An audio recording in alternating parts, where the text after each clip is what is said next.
2 ways to advertise your website. Hi guys, it's Sam Day here from DeyTips.com, and in this video I'm going to be talking about the 2 ways to advertise your website. Now I'm a consultant, so I help companies to advertise their website on a daily basis. It's part of my daily routine, and there's really 2 simple techniques to drive traffic or to drive people to your website. And the first thing is free traffic.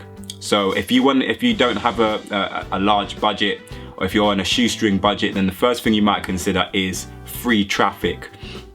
And what I actually mean by traffic is basically just visitors to your website. So if you're getting visitors to your website, then that means you're getting traffic to your website. So this is the one case when traffic means something good.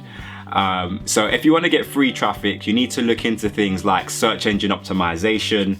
That's basically the art of getting your website ranked in search engines such as Yahoo and Google. Obviously Google being the largest search engine at the moment. Now this could be a video itself, this could be a course in itself, and there's so many courses on search engine optimization, but that's one thing you're going to want to consider. One of the best ways to basically do search engine optimization is to have a blog.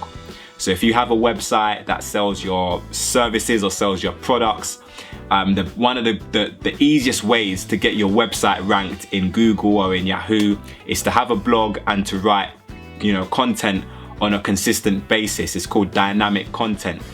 So definitely research into that.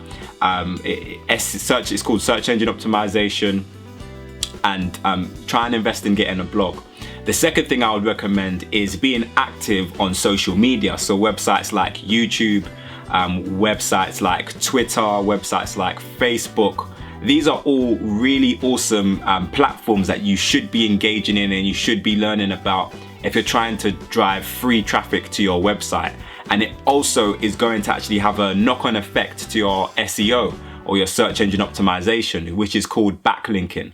So every time you upload a new say one of your new blog posts to Twitter and you start sharing it around on Twitter or Pinterest or one of these other platforms, you're actually building what's known as backlinks or links to your website, which Google and the other search engines will see.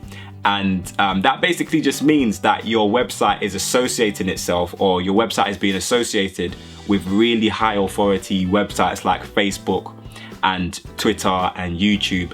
And that creates what's known as domain authority. So if you can be active on social media, then that's going to help your search engine optimization efforts. And it's also going to help to drive more traffic to your website. Now, one thing to consider or to remember about free traffic is it is free, and anything that is free is going to have a catch to it. And free traffic, it can take a while for you to start benefiting from your traffic. So you're not going to, it's going to be very difficult for you to rank in search, within your first day or two, doing search engine optimization or blogging. You're going to have to produce consistent content on your blog. You're going to have to update your Facebook and your Twitter and your social media accounts often, before you start building a really big following, or before you start having, really good success in terms of free traffic. But the benefit, one really cool benefit, is once you do develop that authority in your website and you're starting to get ranked in the search engines, then that's kind of like residual traffic. You don't have to pay every single month to drive traffic to your website. It kind of happens automatically because you've got that authority in search engines and you've got that following on social media. Another source of kind of partly free traffic is your email list. Now, if you have an email list, you can create an email list using Aweber, or you can start an email list for free using MailChimp. And what that basically is you can build your subscriber base to your email list, and you can basically send emails to people reminding you that you exist. If you don't continually market your business, then people are going to forget about you. They're going to go to your competitors. So having an email list, you might have to pay a monthly fee. I think Aweber is $19 a month. There are some email list providers that offer you a free monthly service for until you reach a certain amount of subscribers, and then you have to start paying a monthly fee. But it's well worth having your own database of repeat customers and repeat visitors to your website. So let's talk a little bit about paid traffic. So paid traffic is basically if you have to take money out of your pocket or take money out of your account to pay for people to visit your website. And one of the most commonly used methods of paid traffic is Google pay-per-click, or just pay-per-click in general.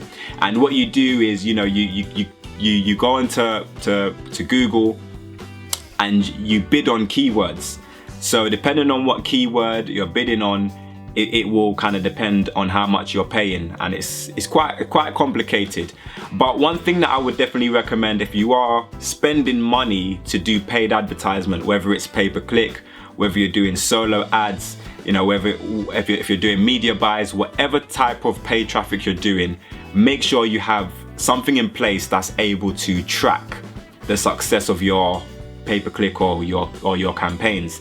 And what I mean by that is, if you're doing pay-per-click, for example, you can actually track what keywords are converting for you, so that you're not wasting money. Otherwise, if you're paying for a keyword that's not converting, you're wasting money.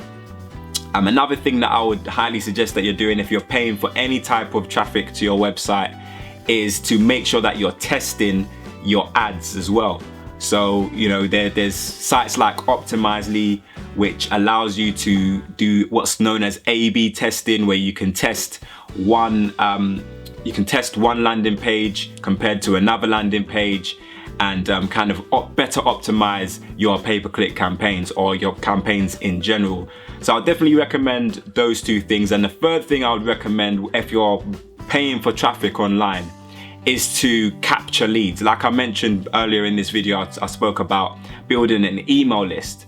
Well, a common mistake that I see people who haven't used pay-per-click before, or who haven't done online marketing before, is they pay for traffic and they send that traffic straight to their homepage.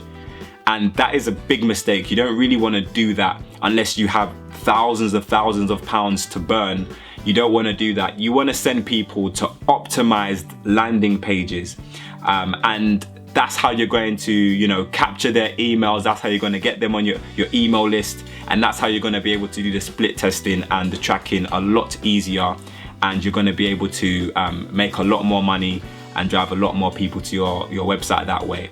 Over the next coming days and weeks, I'm going to actually be posting videos on each of the topics that I've spoken about. So search engine optimization topics, pay-per-click topics, how to get traffic to your website and stuff like that.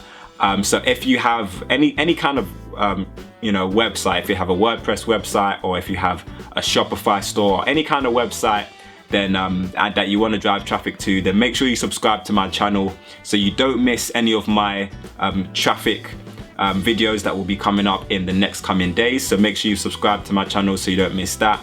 Also, check out some of my other videos. They might help you out as well. No, they will help you out as well to get more business or to get more clients for your business. But hopefully this video helped you out. If it did, click the thumbs up button down below. Have a great day, and I'll see you soon.